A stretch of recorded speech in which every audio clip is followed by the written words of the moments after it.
Don't boast ngo ntiwishimire that you are rich. ntiwishimire ubutunzi bwawe ngo uri umutunzi. Don't boast ntiwishime that you are strong. ngo urakomeye. Don't boast ntiwishime that you're beautiful. yuko uri mwiza. But boast ariko wishime that God knows. kubera ko Imana ikuzi. Praise the Lord. Imana ishimwe cyane. And then he says, hari umwe aravuga ngo God knows the righteous. ati Imana iraza abagororotsi. The word knows Imana iryo jambo rivuga ngo irazi in the Bible muri Bibiliya can also mean watch, observe you. risobanura ngo guterama cyangwa kukuzigama. He watches your steps. iteramiye intambuko zawe irazirinda. He watches them. irazirinda intambuko zawe. Now, do you know how Christians walk? Mbega urazi ingene abakristo bagenda? Do you know how we walk? urazi ingene tugenda? We walk like this, tugenda uku, like this, tugenda uku, and then like this. hanyuma tukagenda uku, We backslide. tugasubira inyuma. Then tomorrow again, ejo bukeye the Lord says, come on. uhora akavuga ati genda, Walk like tukagenda uku, Then like this. hanyuma uku, Then like hanyuma this. tukagira uku. Then the Lord says, hanyuma come uhora on. akavuga ati genda, Then we walk hanyuma like tukatambuka uku, Then like this. hamuku, Then like hanyuma this. tugasubira uku. But if you look back, ukasanga ari igihe turavye you inyuma. are not where you were in the beginning. wewe iyo witegereje ntabwo uri aho wari uri You ugitangura. have moved progress. ukomeza kugenda buke ugutera imbere. akavuga ngo genda, ati genda kandi ntabwo ugasubira inyuma. We don't backslide. twebwe ntitugwa, We slide back to Jesus. tugenda dutera imbere. Hallelujah. Hallelujah. I want to finish with this story. ndagomba ndangize. All of you know game parks, do you? Game parks where they keep animals. ndibaza mwese murazi hajya ahantu bashira ibikoko cyangwa mise viva canke mu Do you know mapark. game parks? Yeah.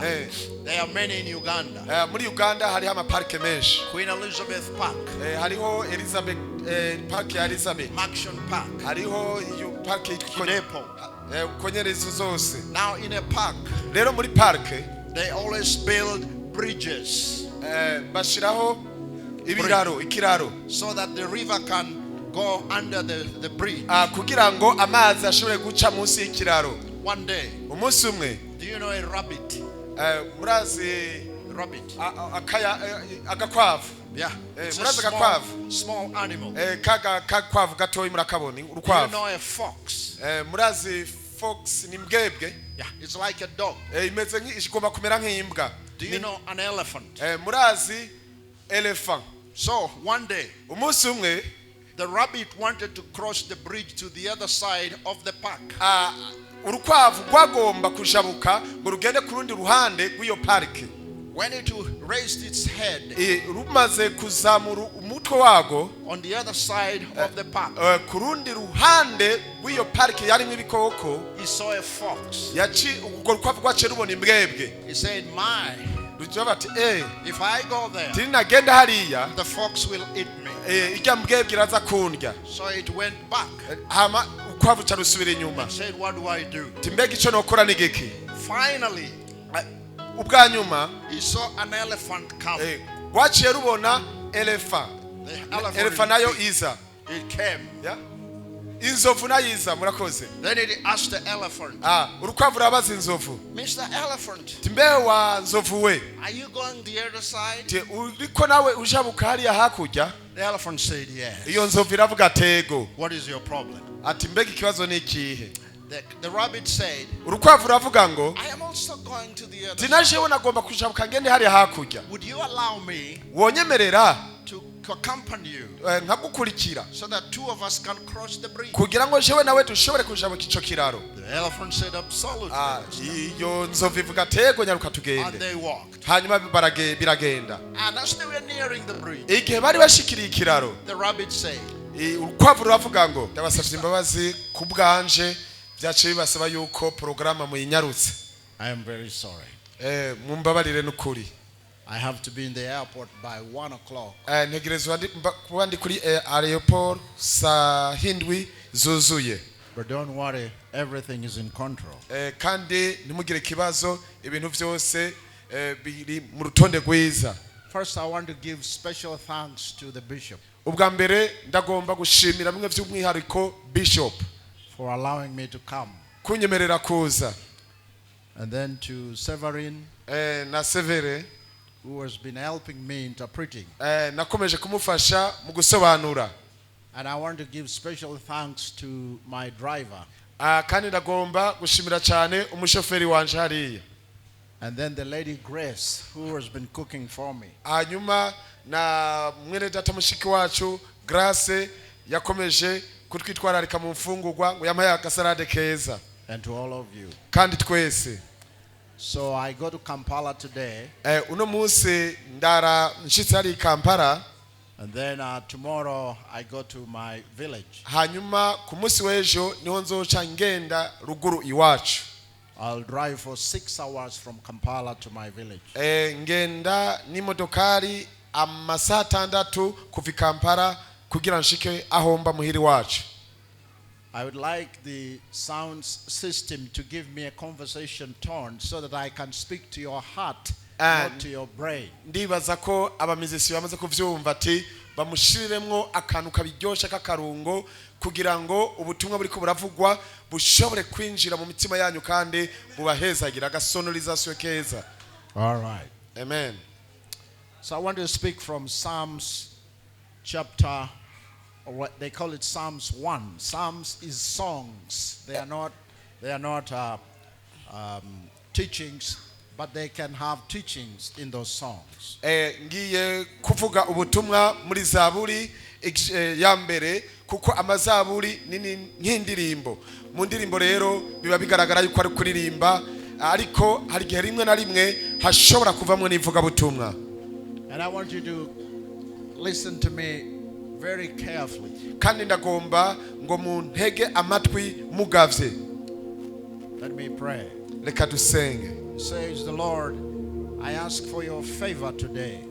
Mwami Imana ndasavye ubuntu bwawe uno munsi. Favor on me and favor on Severin. Mana ubuntu kuri jewe n'umusobanuzi wanje Severe. And I ask that we'll be able to speak your word with faithfulness. Kugira ngo dushobore kuvuga ijambo ryawe n'ubwizigirwa. I ask this in Christ's name. Ibi ndabisenze mu izina rya Yesu Kristo. If there is someone who knows how to read in your local language Psalms 1, the whole of it. Hari abantu ndibaza muri mwebwe mu rurimi rwanyu kavukire bashobora kuvuga ku mutwe iyi zaburi yose ya mbere kuva ku murongo wa mbere kugeza ku wa nyuma. Please read. Ndabizi ko mubishobora kubikora. Ariko reka mudusomera gira udusomera iyi zaburi kuva ku murongo wa mbere kugeza ku murongo wa nyuma wa gatandatu. Reka dusome mu izina rya Yesu. Zaburi igice ca mbere kuva ku murongo wa mbere turasoma. Hahigwa umuntu atagendera mu nama z'ababi, adahagarara mu nzira y'abanyavyaha, aticarana n'abacokoranyi, ariko ibimuhimbara biri mu vyagezwe vy'Uhoraho, kandi ivyagezwe vyiwe nivyo ashira ku mutima ku murango no mw'ijoro. Azoba nk'igiti gitewe hafi y'imigezi y'amazi, cama igihe caco, ibibabi vyaco ntivyuma, icyo azokora cyose kizomuberako. Ababi ntibamera batyo, ariko baba nk'umuguruka utwagwa n'umuyaga. Nico gituma ababi batazoshobora guhagarara ku munsi w'amateka, canke abanyavyaha mu ikoraniro ry'abagororotsi. Kuko Uhoraho azi inzira y'abagororotsi, ariko inzira y'abanyavyaha ijana mu mahonero. Amen. Thank you. Murakoze cyane. This is a song. Iyi ni indirimbo. It's called a psalm. Yitwa Zaburi. But the way he begins to talk to us, ariko ingene atangura kuvugana natwe, he begins with what we call admiration, to admire. Hatangura ivyo twita ngo gushima canke gushimagiza. Scripture, the Holy Scripture, ivyanditswe vyera has emotions, the way you feel. Birafise ibigumbagumba uko we wiyumva muri wewe. Sometimes when you read it, nk'akarorero wewe iyo ubisomye, you feel like crying. wumva umenga worira. Sometimes you look like you want to have joy. ikindi gihe wumva umengo wogira umunezero mwinshi. Sometimes it brings fear. ikindi gihe hari gihe iyo usomye ivyanditswe bigutuma ugira ubwoba. They call it the feeling of the text. Vyitwa ngo ibigumbagumba vyanditswe ubusomye. This text is a text of admiration. Ibi vyanditswe tubona ni vyanditswe vyo gushimagizwa. Like I can say, Severin, I admire your suit. Nkuko noshobora kuvuga ati Severin, iyo costume yawe ndayishimye. So today the psalmist is admiring a righteous man. Uno musi rero izaburi iriko irashimagiza umuntu w'umugororotsi. Or a righteous woman. Umugabo w'umugororotsi canke umugore w'umugororotsi. He says, how blessed is the man who does not walk in the counsel of a sinner. Bavuga ngo hahigwa umuntu atagendera mu nama z'ababi. The man who is righteous, umuntu w'umugororotsi, is blessed. Aba ahezagiwe. Now, it doesn't say will be blessed. Ntibavuga ngo azohezagirwa. It says right now he is blessed. Havuga ngo ubu nyene arahezagiwe. Right now. Ubu nyene tuvugana. And in English, mu Cyongereza, this is present participle. It is present continuous. Ni mu mwanya wakubu. Umwanya wakubu kandi umeze nk'ubandanya. It is today, tomorrow, and the days to come. Nuno munsi, ejo, n'imisi izoza. And then he says, arongera aravuga ngo that man, that woman does not stand, he does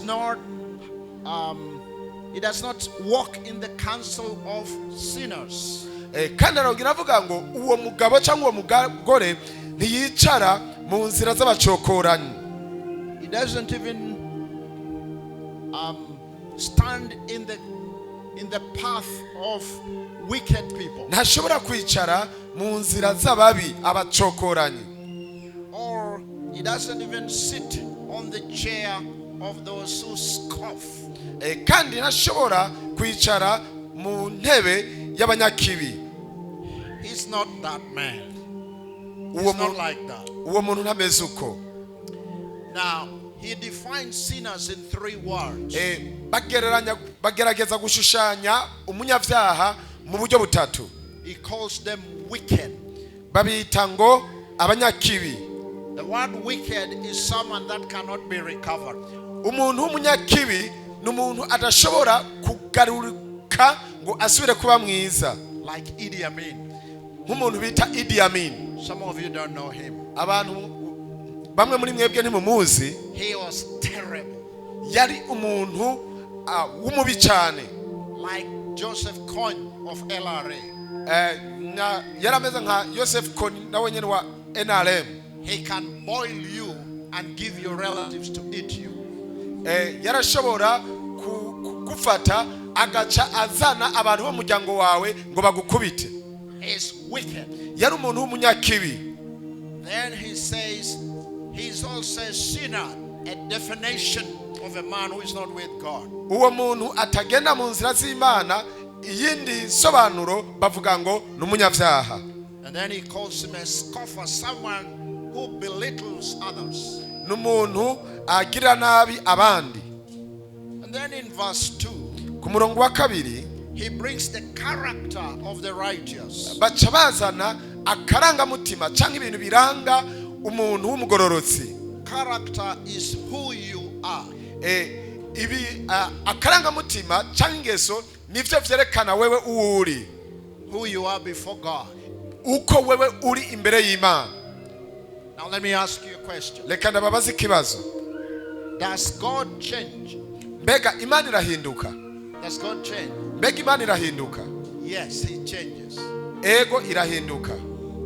He changes in his way of thinking. Yihinduka mu buryo bwo kwiyumvira kwayo. But he does not change in his character. Ariko inyifato cyangwa ingeso yacu akaranga mutima kayo ntikigera gahinduka.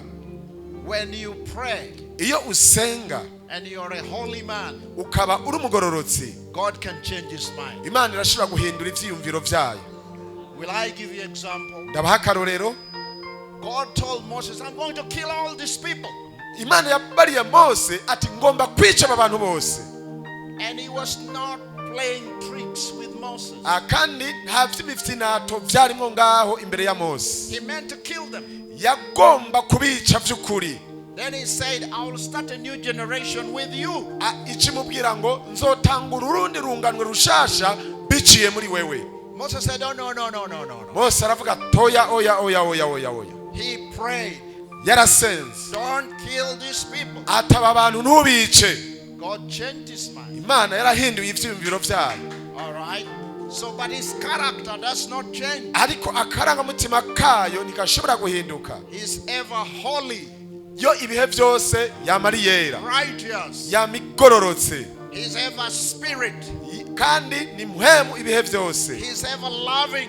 Kandi ibihe vyose irakundana. He's holy, wrathful, anger. Kandi ngo ishobora kugira n'uburake. In character it does not change. Karangamutima kayo nishobora guhinduka. God has attributes in him, things in him that he can give to us. Imana irafise ibintu muri yo ishobora kuduha. We call them communicable attributes of God, like love. Ibavyita ibintu twa dushobora kuganira icisha mu muganiramwo nayo vyitwa urukundo. We love because we learn from God. Twe dukunda kubera ko twavyize ku Mana. We rejoice because we learn from God. Tunezererwa kubera ko twabikuye ku Mana. But there are some attributes that we cannot get from God. Ariko hari ibindi bintu biranga Imana twebwe tudashobora kuronka. They are only for him. Vyegukira Imana yonyene. Not for this class. Atari twebwe abana b'abantu. But how is a righteous man? Mbega umuntu w'umugororotsi abameze gute? He says he delights in the law of the Lord. Bavuga ngo ahimbagwa n'uhoraho n'ivyagezwe vy'uhoraho. Let me ask, reka nababaze, do you love the law of God? Mbega murakunda ivyagezwe vy'uhoraho? I have to be honest with you. Ndagomba kubabwiza ukuri. I didn't love the law of God. Jewe sinigeze nkunda ivyagezwe vy'uhoraho. Because the law of God says, kubera ko ivyagezwe vy'uhoraho bivuga ngo, you shall not commit adultery. Ati ntuzosambane. And then I ask myself, nanje nca ndibaza, what about all these beautiful girls? Timbega nigiki cerekeye aba bakobwa beza bari ngaha? I don't like it. Jewe ntavyo nkunda. The law of God says, ivyagezwe vy'uhoraho biravuga ngo, don't steal. Ati ntiwibe. But ariko Severin has more money than me. Severin afisa amafaranga menshi aruta iwanje. What is wrong if I pushed my hand to his pocket and Ati get some? ikibico bari kihe hamwe mpojeje kuboko mufuko wiwe nkakuramo makeya.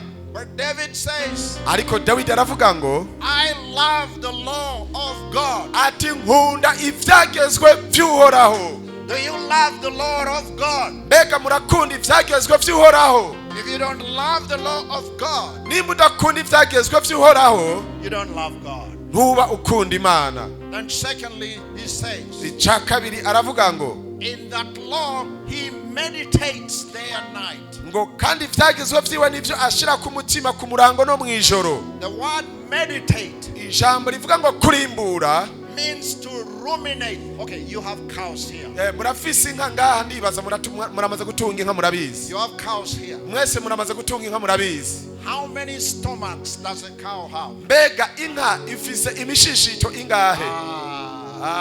It has 4. Uriya yaragiye inka. Inka ifise imishishito 4. Now I grew up from looking after cattle. Jewe aho nakuriye nari umwungere w'inka. I take the cow to the bush. Jewe narafata inka nkazitwara mu ishamba. The cow eats grass. Inka zikarisha ubwatsi and puts to one stomach. hama zikazishira mu mushishito umwe. And then I take it to the water pond. Hama nkazigenda zitwara ku mugezi w'amazi ku mazi. It drinks water. Zikanywa amazi. Then I take it home. Hama zitwara muhira. All the night. Mwijoro ryose. the cow vomits the grass back. Inka zaca zidahwa vya vyatsi zarya, And it will chew. Zikatangura kubisubiramwo zibihekenya And push it to stomach number 2. hama zikaca zibishira mu mushishi tugira kabiri. It will vomit again. Zikaca zisubira kandi kubidahwa. It will chew. Igasubira kandi kubihekenya. And put it to stomach number 3. Igaca ibishira mu mushishito wa gatatu. Kangaroo. Kangaroo. Then it will vomit again. Igasubira kandi kubidahwa. And chew it. Igasubira kubihekenya. And put it to stomach number 4. Igaca ibishira mu mushishito ugira kane. And then it chews the cud. Hanyuma igaca ibifyondera hamwe. Gets the juice. Ikarondera umutobe. Tomorrow morning. Tomorrow morning. Ejo mu gitondo. I go with my bucket. Ngaca ngenda n'indobo yanje. And I begin to get milk. Ngaca ntangura kuronka amata. The milk is white. Kandi amata nayo arera. But it is grass translated into milk. Ariko ivyatsi nivyo bihinduka amata. Do you also have Christmas here? Mwese ndibaza muhora mugira Noeli, muhora muhimbaza Noeli. Christmas? Noeli muhora muhimbaza. What do you eat during Christmas? Mbega ku Noeli muhora mufungura iki? In Uganda we eat meat. Muri Uganda dufungura inyama. A lot of meat. Inyama nyinshi. You go to the butchery where they sell meat. Ugenda kuri busheri hariya bagurisha inyama. And I tell the man, nkabwira umugabo ari hajya, I want all that leg. ati jewe nkeneye uko kuguru kose. That meat. Uyo nyama yose uko kuguru. And he throws it to my vehicle. Agaca gushira mu modoka yanje. I bring it home. Nkaca ndagutwara muhiri wacu. My wife cooks. Umugore wanje mujifasha akayiteka. And I wrestle with it. Nkatangura kuyirya kuyishikura ndayihekenya neza. Do you know what I'm eating? Murazi ivyo ndiko ndafungura? I'm eating grass and water. Ndiko ndafungura ivyatsi be n'amazi. That has been changed to meat. Nivyo vyahindutse inyama. Hallelujah.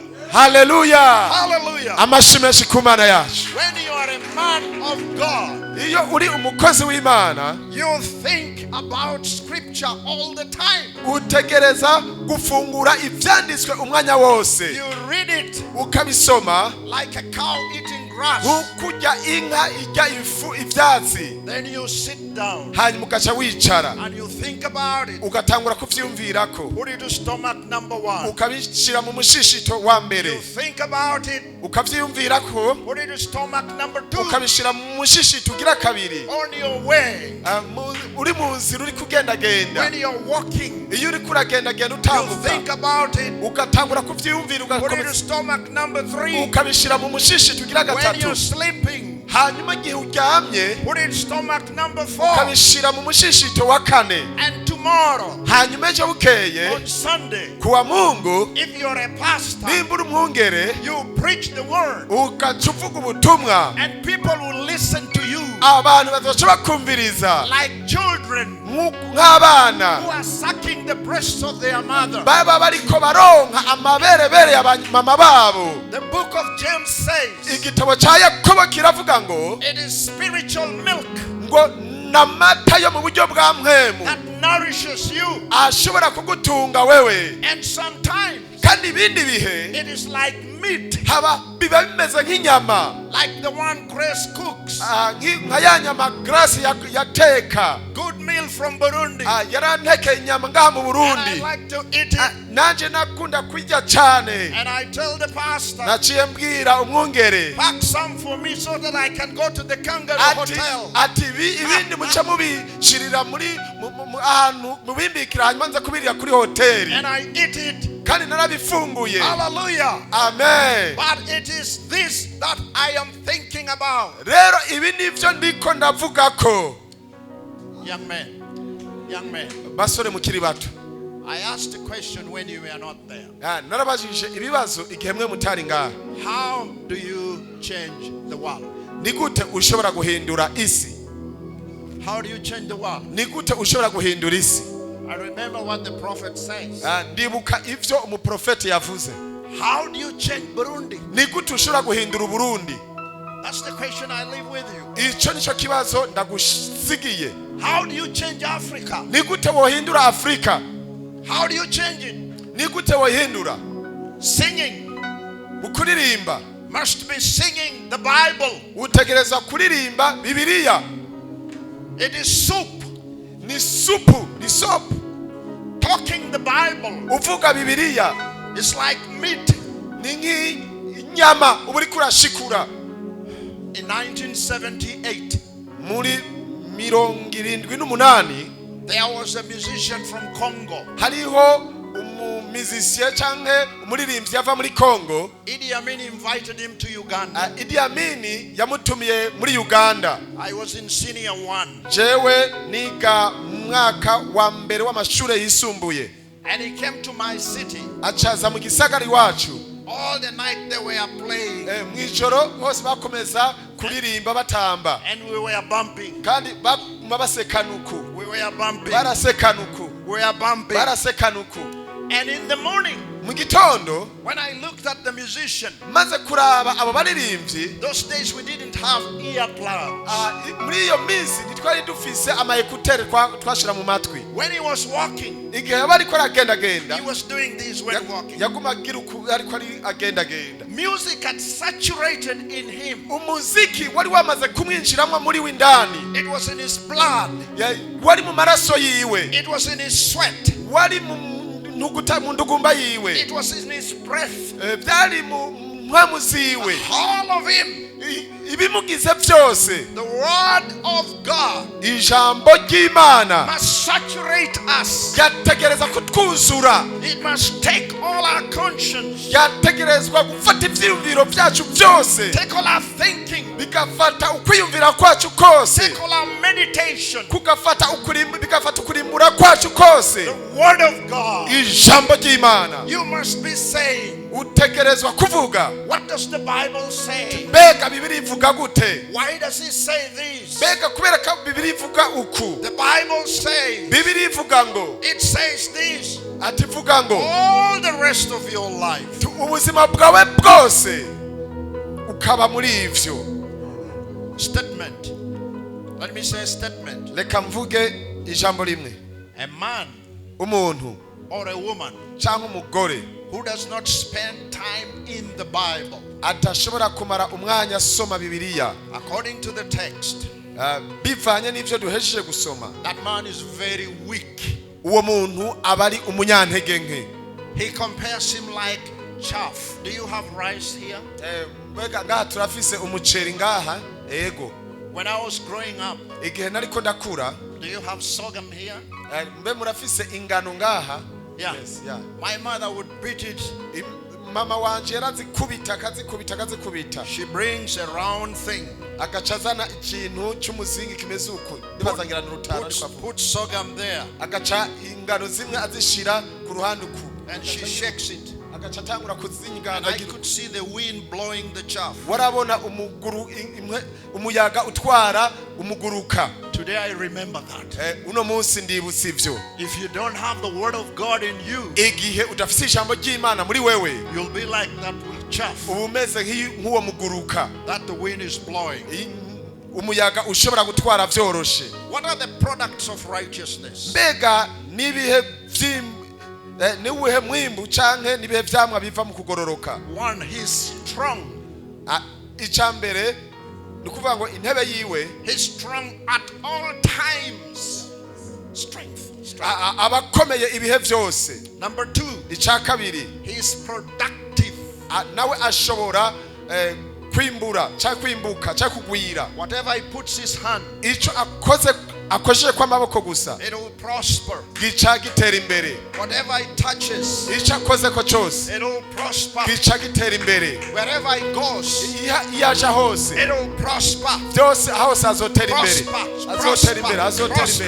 Azotera imbere. Hallelujah. Amen. Number 3, icakatatu, he's nourished, he's built, he's edified every day. abayubazwe, abavomerewe, abatotahaye ibihe byose, because of the word of God. kubw'ijambo ry'Imana. I want to teach you a song. Ndagomba kubigisha ikintu.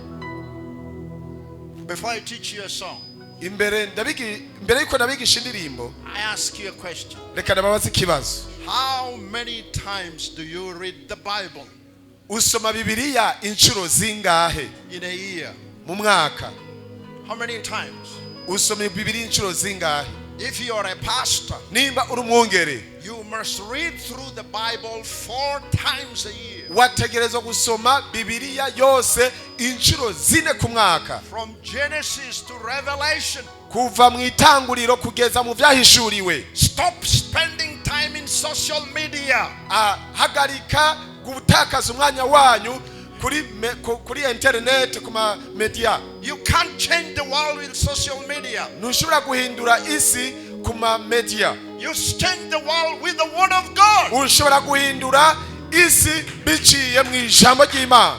You are a world changer. Wewe uri umuhinduzi w'isi. We need you in Uganda. Turagukeneye muri Uganda. We need you in Kenya. Turagukeneye muri Kenya. We need you in Tanzania. Turagukeneye muri Tanzania. We need you in Southern Sudan. Turagukeneye muri Sudani y'Amajepfo. We need you in Egypt. Turagukeneye muri Egiputa. We need you in Liberia. Turagukeneye muri Liberia. We need you in Nigeria. Turagukeneye muri Nigeria. We need you in the UK. Turagukeneye muri We Bwongereza. need you in the United States. Turagukeneye muri We Amerika. need you in South America. Turagukeneye muri Amerika We y'Epfo. need you in Cuba. Turagukeneye muri Cuba. We need you in Malawi. Turagukeneye muri Malawi. We need you all over the world. Urakenewe mw'isi yose. Go. Genda. Go. Genda. Go. Genda. That's the word of the Lord. Uko ni ijambo ry'Imana rivuga. Jesus said in Matthew Yesu yaravuze muri Matayo 28. muri 28. Go. Genda. Go. Genda. Go. Genda. Never did he say sit down. Ntiyigeze avuga ngo nimwicare. He said sit down once. Yavuze ngo nimwicare rimwe gusa. When he told them to wait on the Holy Spirit. Igihe yababwira ngo barindire mpwemu yera. Let's look at the wicked. Reka turabe abanyakibi. They are like chaff ngo baba bameze nk'umuguruka that are blown by the wind. bashobora kugururwa n'umuyaga. Number 2, Icya kabiri, they cannot stand on the judgment day.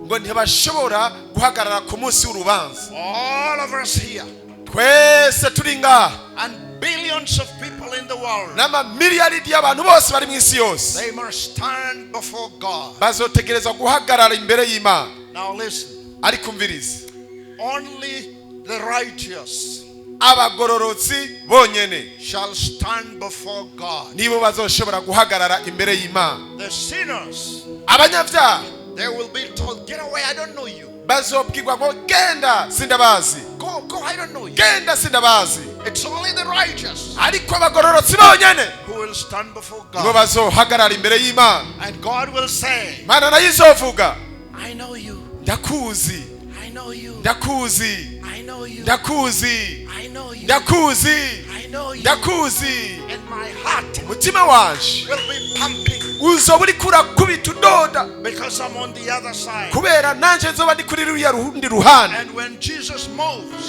Yesu niyahaguruka agenda genda, oh, OD, I know you. agaca avuga ati Odi nawe ndakuzi. I will jump. Nanje nzosimba simbe nezerwa, avuga ati haleluya. I will jump with tears. Nzosimba n'amarira menshi Tears of sorrow. n'amosozi y'umunezero. You know me. Ati urazi, You know me. urazi, You know me. urazi, Even me.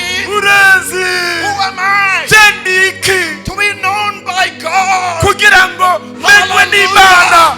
Jewe ndiki. And you know what I will do? Tembe urazi ivyo nakoze. I will rush to the Lord Jewe ivyagezwe narabiciyemo naracumuye. and kiss his feet Hanyuma nzoca nsoma ibirenge vyiwe. like Mary Magdalena. Hakujya kwa Maria Magdalena. And I don't believe this. Ati bijesi nshobora kuvyizera, sindavyizeye n'ukuri. The mere OD, Jewe Odi, the poor OD.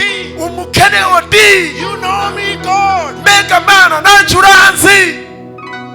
And I'll lick the feet of Jesus with my tongue. Nanje nzoca nsoma ibirenge vya Yesu n'ururimi rwanje. Hallelujah. Haleluya. Because he knows. Kubera ko anzi. Hallelujah. Amen. Isaiah says, Yesaya yaravuze don't boast ngo ntiwishimire that you are rich.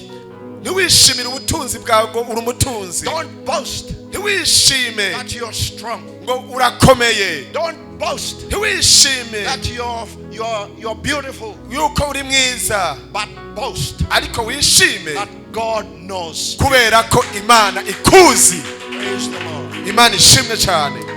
And then he says, hari umwe aravuga ngo God knows the righteous. ati Imana irazi abagororotsi. The word knows Imana iryo jambo rivuga ngo irazi in the Bible muri Bibiliya can also mean watch, observe you. risobanura ngo guterama cyangwa kukuzigama. He watches your steps. iteramiye intambuko zawe irazirinda. He watches them. irazirinda intambuko zawe. Now, do you know how Christians walk? Mbega urazi ingene abakristo bagenda? Do you know how we walk? Urazi ingene tugenda? We walk like this, tugenda uku, like this, tugenda uku, and then like this. hanyuma tukagenda uku, We backslide. tugasubira inyuma. Then tomorrow again, ejo bukeye the Lord says, come on. uhora akavuga ati genda, Walk like tukagenda uku, Then like this. hanyuma uku, Then like hanyuma this. tukagira uku. Then the Lord says, hanyuma come uhora on. akavuga ati genda, Then we walk hanyuma like tukatambuka uku, Then like hanyuma this. uku, Then like hanyuma this. tugasubira uku. But if you look back, ukasanga ari igihe turavye inyuma. you are not where you were in the beginning. wewe iyo witegereje ntabwo uri aho wari uri You ugitangura. have moved progress. ukomeza kugenda buke ugutera ntabwo imbere. akavuga ngo genda, ati genda kandi ntabwo ugasubira inyuma. We don't backslide. twebwe ntitugwa, We slide back to Jesus. tugenda dutera imbere. Hallelujah. Hallelujah. I want to finish with this story. ndagomba ndangize. All of you know game parks, do you? Game parks where they keep animals. ndibaza mwese murazi hajya ahantu bashira ibikoko cyangwa mamize viva canke mu Do you know maparke. game parks? Yeah. There are many in Uganda. muri Uganda hariho amaparke menshi. Queen Elizabeth Park. hariho Elizabeth park ya Elizabeth. Maction Park. hariho iyo park yitwa Kidepo. konyerezo zose. Now in a park, rero muri parke they always build bridges bashiraho ikiraro so that the river can go under the bridge. kugira ngo amazi ashobore guca munsi y'ikiraro. One day, umunsi umwe, do you know a rabbit? murazi Rabbit. agakwavu. Yeah. It's a murazi agakwavu. small animal. kakwavu gatoyi murakabona Do you urukwavu. know a fox?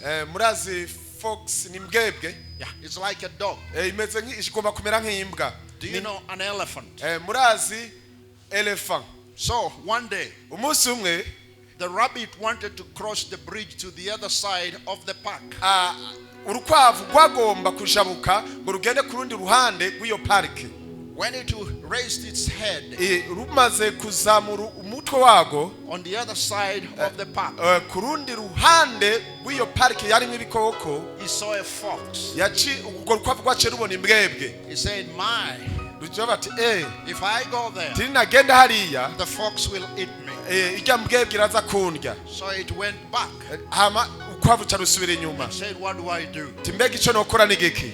Finally, ubwa nyuma he saw an elephant come. rwaciye rubona elephant. The elephant nayo iza. It came. inzovu nayo iza. murakoze. Then it asked the elephant, urukwavu rabaza inzovu, Mr. Elephant, timbewe wa nzovu we, are you going the other side? uriko nawe ujabuka hariya hakurya. The elephant said, yes. iyo nzovu iravuga tego. What is your problem? ati mbega ikibazo ni ikihe. The rabbit said, urukwavu ravuga ngo I am also going to the other side. tinajewe nagomba kujabuka ngende hariya hakurya. Would you allow me wonyemerera to accompany you nkagukurikira so that two of us can cross the bridge? kugira ngo jewe nawe dushobore kujabuka ico kiraro. The elephant said, absolutely. iyo nzovu ivuga tego nyaruka And tugende. they walked. hanyuma biragenda. And as they were nearing the bridge, igihe bari bashikiriye ikiraro, the rabbit said, urukwavu ruravuga ngo Mr. Elephant, turazi nyakubahwa nzovu, can I come on top of you timbega nohagarara hejuru ku mugongo wawe so that when you walk, kugira ngo mu gihe uriko uratambuka I'll be on top? nanje mbe ndi hejuru ku mugongo wawe. The elephant said, of course. inzovu iravuga ati yego ntacyo bitwaye, You're just like a fly. kuko wewe umeze nk'ibabi rimwe. So the rabbit hanyuma agakwavu jumped on top of the elephant gaca kagenda ku mugongo w'inzovu, and they began to walk. batangura kugenda. And it was on top of the elephant. Iyo yari ku mugongo w'inzovu. And they crossed the bridge. Hanyuma birashabuka ikiraro. When they crossed the bridge, igihe byajabutse ikiraro, the rabbit said, urukwavu ruravuga ngo, Mr. Elephant, nyakubahwa nzovu, did you see how the bridge was shaking when we were crossing it? Mbega wabonye ingeri kiraro cyanyiganza igihe twariko turakishabuka? The elephant said, yes, I saw the bridge. Inzovu iravuga tego nabonye ikiraro kiriko kiranyiganga. The rabbit said, urukwavu ruca ruravuga ngo, it was you and me who shook it. Ati yari wewe na jewe twatumye ikiraro kinyiganga. The elephant said, inzovu iravuga, okay, you are on your own. Ati naje wewe utwarika ivyawe. Ladies and gentlemen, bene data, that's how human beings are. Uko niko abantu bameze. When God works in us, igihe Imana ikorera muri twebwe, sometimes we say, hari igihe kimwe tuvuga ngo, God, man, do you see? Urabona? It's you and I shaking the world. Ni wewe na jewe turiko turanyiganza iki kiraro. No. Oya. It's God shaking the world. Imana niyo iba ariko iranyiganza ikiraro. We're just like a fly. Ntabwo ari twebwe. We're just like a fly. Twebwe tumeze nk'ibabi. I don't even feel when the fly is here. Iyo nk'ibabi ku mugongo je nta nivyo numva. Listen, ladies and gentlemen. Umviriza bene data. There are people in this world. Hariho abantu muri ino si who say, bavuga ngo, I don't need God. Ngo sinkeneye Imana. Psalms 14 Zaburi 14 says they are foolish. Ivuga ngo abo nibijuju. Psalms 51 Zaburi 51 says they are foolish. Ivuga ngo nibijuju n'abasazi. What is this? What is this? Iki ni giki? What is this? Iki ni giki? It's pepper. Ni bahasha. Do you know where it's made from? Murazi baho yakorewe. Where do we make pepper? Mbega impapuro zikorera he? We make it from a tree. Tuzikora zivuye mu giti. What about this? Ibi navyo amafaranga nayo. This is paper money. Ayi n'amafaranga y'impapuro. It's made from a tree. Niyo nyine akogwa avuye mu giti. Human beings, umwana w'umuntu, when they have a lot of paper, igihe bafise impapuro nyinshi, which you call mafaranga, iyo bitwa amafaranga, they begin to be proud. Batangura kugira ubwibone. I don't need God. Ati jewe sinkeneye Imana. I don't need God. Jewe sinkeneye Imana. Or else, sometimes ndimwe na rimwe they get coins. You don't have coins here, do you? hari igihe bazana ibingorongoro, ngana nta bingorongoro tufise. In Uganda we have coins. Muri Uganda turafise ibingorongoro. Silver and copper. Ari akozwe mu zahabu no mu mujuru musizi. And gold. Gold. No mu zahabu. When they have that, iyo babifise, they say I don't need God. Bacha batanga bavuga ngo sifise sinkeneye Imana. You need God. You need God. Ukeneye Imana. What can pepper do to you? Mbega izo mpapuro zishobora kukumarira iki wewe? What can gold do to you? Imana ishobora gukorera naco ni giki? Or iron and chuma. Muri iron. Yeah. Amabati. Yeah. What can it do to you? Mbega ashobora gukorera iki? Cyangwa ivyuma. It will rust in 15 years. Byoshobora kumara imyaka 15. Do you know the life expectancy of a dog? How many years a dog lives? Mbega urazi imyaka imbwa ishobora kumara? 10 to 13 years. Imbwa ishobora kumara imyaka hagati ya 10 na 13. A mere fox imbwebwe nayo can threaten your life ishobora kugutera ubwoba if you don't have God. iyo udafise Imana. I want to call on someone here. Ndagomba guhamagara abantu ngaha. If you have never ever nimba utarigera believed in the Lord Jesus, wizera Kristo ngakubera umwami n'umukiza w'ubugingo I bwawe, want to give you opportunity ndagomba kuguha akaryo keza to come forward uze ngaha imbere, and we'll lead you to the Lord. hanyuma tukuyobore wakire Yesu ngakubera umwami n'umukiza It's w'ubugingo not a bwawe. matter of shame. Ntabwo ari ugusuzugurwa canke kumaramara cyabiteye isoni. I'm not ashamed of the gospel, jewe sinshobora guterwa isoni n'ubutumwa bwiza, because it is the power of God kuko n'ubushobozi bw'Imana for the salvation butanga agakiza of everyone kuri bose who believes, bizera, whether Jew nimba arabaye or Yuda Gentile, canke abanyamahanga, for the righteousness of God kuko ukugoroka kw'Imana has been revealed kwarahishuwe from faith to faith.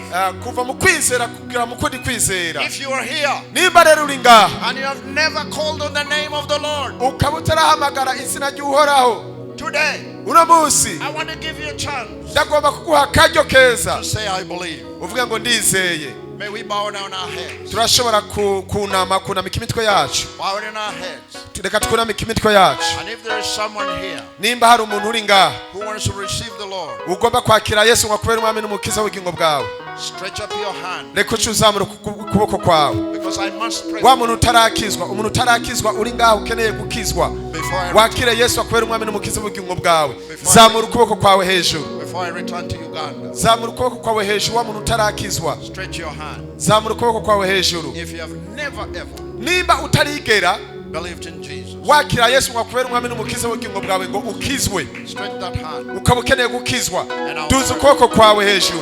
I'll pray for you. umuntu uri ngaho utarakizwa ukeneye gukizwa, wakire Yesu akubere umwami n'umukiza w'ubugingo bwawe, zamura cyane ukuboko kwawe ndagusengera. And you'll come on the back of the elephant, hanyuma uce nawe uja ku mugongo w'inzovu, and you can cross the bridge. hanyuma mushobore kujabukana ikiraro. I want to pray for those people. ngomba gusengera abo bantu bari ngaho batarakizwa.